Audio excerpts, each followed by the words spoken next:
part. This is our growth over the last 14 years. And you'll notice over here, right over here, where we started, that's our 78 kids. And as we've gone up, you'll notice over here, this is where we are right now, 1,500 kids. And see that little green section? That's our university students. We've got 30-some students in university right now, and more lining up for next year. Now, here's the exciting thing. These young men and women who are now in charge of our church congregations and in charge of our schools, and I'll introduce you to a few of them in a few moments, they were sponsors. The whole thing that was done for them, they are now wanting to do that for others.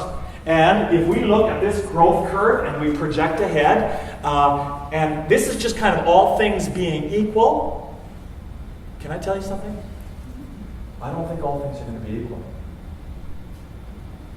I heard today of a church organization, they're planting 2 churches a day. 2 churches a day. How does that happen? God came to seek and to save the lost.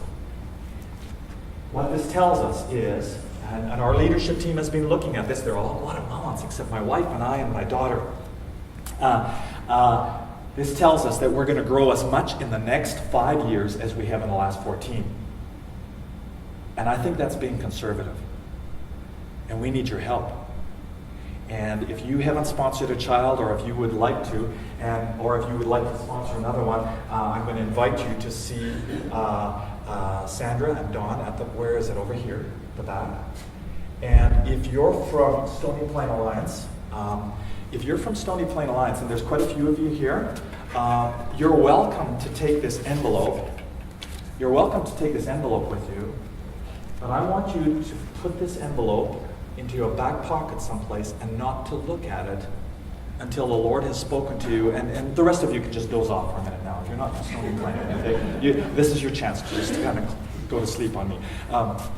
If you're from Stony Plain Alliance, I'd like you just to pack this into your back pocket and put it away until the Lord has spoken to you about what you're to do here. It is wrong thinking, and this is for everybody, it's wrong thinking to think of getting involved someplace else if you're not supporting your local church. And our strength is dependent on prayers of people who are healthy in their local church. Our strength is dependent in the way the body of Christ links arms and works together when the local churches in North America are well and healthy and are pursuing a vision. And when you're in line with God and with what God is saying, and you're together with the leadership of your local church, okay, now I feel like I'm preaching. Okay, put this away. If you're from Stony Plain, I want you to put this away until after the Lord has given you an answer about how you're supposed to be involved in your local project. And if you're and I challenge all the rest of you as well, whatever your local church is doing, get behind that first before you get behind us. However, there is, now I'm feeling like I'm in an advertisement. Okay, if you have not sponsored a child, look at this form, and we're going to invite you. We have about 150 new children coming into the program right now, and their packages aren't all ready, but we will get them to you in the next weeks. And there's about 5 or so left over there, but we have this whole group that's coming in. They're going to be starting school in